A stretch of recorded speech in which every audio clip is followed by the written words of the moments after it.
You ever get that feeling? The one where you know you're about to set off a firestorm and you just can't bring yourself to care?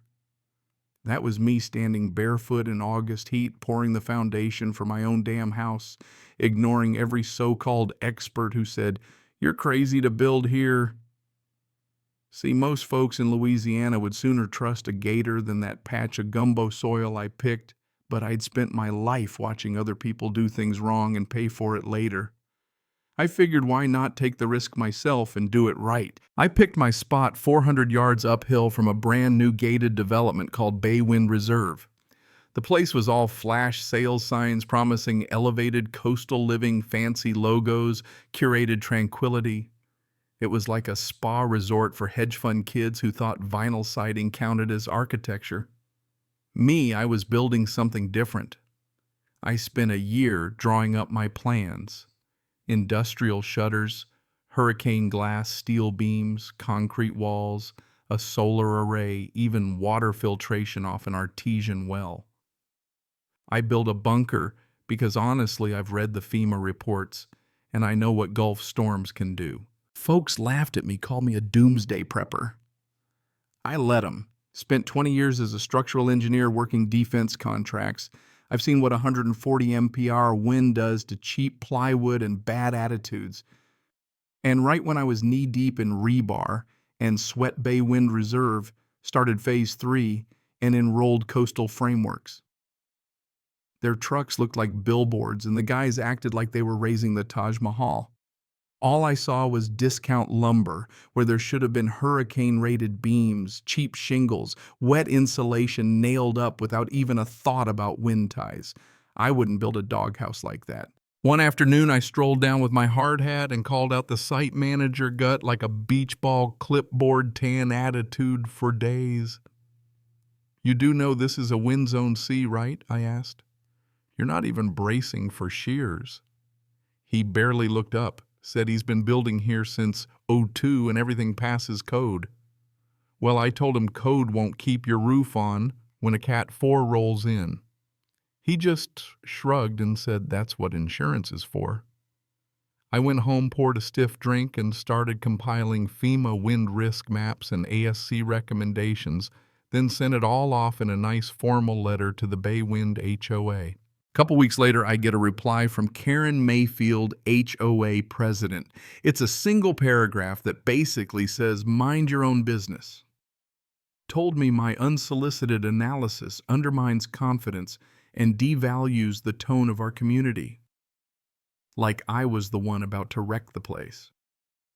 Next thing I know, there's a big sign at the end of my driveway on HOA letterhead private entry, non-conforming construction zone, not affiliated with Bay Wind Reserve. Subtle as a punch to the face. I laughed, tore it down. Someone nailed it back up. So I poured a concrete bollard, hung my own sign, independent property not under HOA jurisdiction. Trespassers will be educated. Threw a smiley face on there just for Karen. After that, the war went cold. No lawsuits, just a constant drizzle of passive-aggressive nonsense. Someone left a note in my mailbox suggesting I soften the harsh angles of my house for coastal harmony. I framed it, put it up in my workshop. A month later, Larry Kern, only board member who'd ever acknowledged me in the grocery store, quietly resigned. No announcement, just gone. Replaced by a guy who thought reinforced meant caulk around the window. That's when I started to get the sense something ugly was brewing under that curated tranquility. 2 months after Bay Wind's last house was up, I got a fancy envelope with the Community Harmony Initiative, 4 pages of voluntary read mandatory guidelines. Paint palettes, roof materials, landscaping, no cacti, no gray concrete, nothing visually aggressive. I didn't reply. My property wasn't in their jurisdiction. And if visually aggressive fencing was a crime, I was already on the most wanted list. Next, I spot a new FAQ on the HOA website. What about nearby structures that don't reflect Bay Wind style? The answer. The HOA is in communication with property owners to ensure harmony and compliance. Non-compliant properties may affect neighborhood perception and insurance ratings. A threat with a smile. I ignored it, kept building. Added a vertical wind turbine, landscaped with native grass and solar spotlights, anything but HOA approved. Then came the resident advisory roundtables. I went once just to see. 5 couples in polos stared at me like I'd tracked mud on their white carpet. Karen, all Botoxed and glowing, told me they wanted to better align my property with their vision. I told her not interested in alignment. My property's independent. She said optics matter. Real estate is psychology. I said psychology doesn't keep roofs on in a hurricane. The next morning, eyesore was spray painted on my mailbox. I upgraded to stainless steel, poured more concrete, pointed another camera at their welcome sign. Funny thing, some of the new folks started whispering to me. Jesse, a neighbor, pretended to ask about solar wiring but confessed, "Wish I could have built like you, but Karen's got this place locked down. We can't even put up storm shutters without approval." Anna, another neighbor, came knocking during a storm when her power failed. I let her in, showed her how my off-grid setup worked. She left whispering, "They hate that your lights are always on." Then came the storm Marcus. Forecast started as a tropical depression. Within 72 hours, we were staring down the barrel of a hurricane.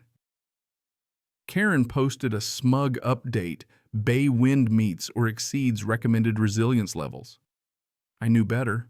I topped off my water, checked my shutters, loaded the storm shelter.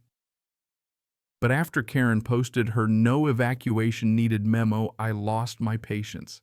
I emailed every Bay Wind resident I could, send FEMA wind maps, engineering specs, side-by-side comparisons. Don't take my word, ask your insurance company. The HOA lost their mind, called me reckless, threatened me with COA regulations. Karen emailed me personally, "Cease your interference." I didn't reply. I just bolted on my hurricane panels. The storm hit 3 nights later. I holed up in my shelter, concrete windowless, stocked for a week. At 2:30 a.m., the first gusts sounded like a freight train. The power grid failed before dawn. My systems didn't blink. I watched on camera as Bay Wind's rooftops peeled off houses, collapsing like soda cans. One home slid off its foundation entirely. I still don't know if anyone was inside. When the eye passed, I stepped outside in full gear. My place barely scratched. Bay Wind looked like a bomb went off. Not a single roof intact. Cars flipped. One house was burning, another was just rubble in a bathtub. I saw someone waving a towel near the old pool. Turned out to be Rachel, huddled with her kids under a collapsed deck. I got them inside, warmed up, fed. Over the next day, 8 more people found their way to my door, families with nothing but the clothes they were wearing. I turned the spare room into a dorm, kept the coffee hot, checked the house for damage. That night, Marcus's second half rolled in less wind, more rain, but we were safe. Morning brought blue skies and silence over ruin. First rescue crew showed up, jaw dropped at my place. FEMA came knocking, wanted to see my blueprints. I handed them a USB. Karen came next on a Zoom call for an emergency HOA meeting. Her hair was perfect pearls on, sitting in a pastel blazer like she was at a book club instead of ground zero. She didn't waste time, blamed my house for disrupting airflow and amplifying storm impact, claimed my design created a wind tunnel effect, showed off a grainy expert report with no credentials, said they'd retained a qualified structural expert and were pursuing $17 million in damages from me. I laughed out loud. I turned on my mic. "You're blaming me for the hurricane," she said, not the hurricane amplifying its effects. The meeting erupted. Some neighbors backed me, others bought Karen's story. That night I dug into my files. I'd kept everything: drone photos, videos of construction shortcuts, emails, security cam footage, even a recording of a foreman bragging about skipping tie-downs to save $30K per house. Then I got a mysterious envelope, a Bay HOA memo discussing how to fast-track Phase 3 permits using flexible compliance, and a post-it: follow the permits. Coastal to Alpine. No signature, but I had a lead. I lawyered up Nathan Ridgway, an old buddy from Texas, now a private attorney in Baton Rouge. sharp as a tack and twice as mean. He loved the case. We hired Dr. Isa Torres, a no-nonsense engineer out of New Orleans. She shredded the HOA's expert report in a day, ran real wind models, debunked everything. I pieced together building permits, noticed Phase 3 plans, stamped by an engineer who'd died 2 years before. Fraud, plain and simple. We reported it Louisiana Insurance Department, FEMA, the works. Traced Coastal Frameworks finances, recently bought by a shell company in Delaware tied to Alpine Capital, a real estate investment firm. Karen's brother's senior project consultant at Alpine. This wasn't incompetence, it was a scam, and they needed a scapegoat. I sent the evidence to Ridgway. He forwarded it to a state attorney's contact. The next morning, a reporter knocked, said she heard I had a story the HOA didn't want told. I smiled. Yeah, I've got more than one. Then came the subpoenas. The Louisiana Attorney General sent investigators. FEMA came in with field techs and clipboards. The Department of Justice opened a case on Alpine Capital. Even Karen's attempt to flee caught on video, suitcase in hand. 2 federal marshals hauling her off a private airfield made national news. Paul Renshaw, a board member, flipped, confessed everything. Permits faked, inspections skipped, the HOA complicit. Baywind became the poster child for what not to do. And right in the middle, me, the stubborn guy on the hill offering soup and shelter to the people who once called my place an eyesore. When the dust settled, the court threw out the HOA's lawsuit, called it baseless and retaliatory, ordered them to pay $420,000 in damages, legal fees, and restitution.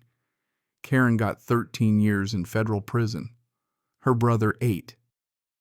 Baywind was declared uninhabitable, the HOA dissolved.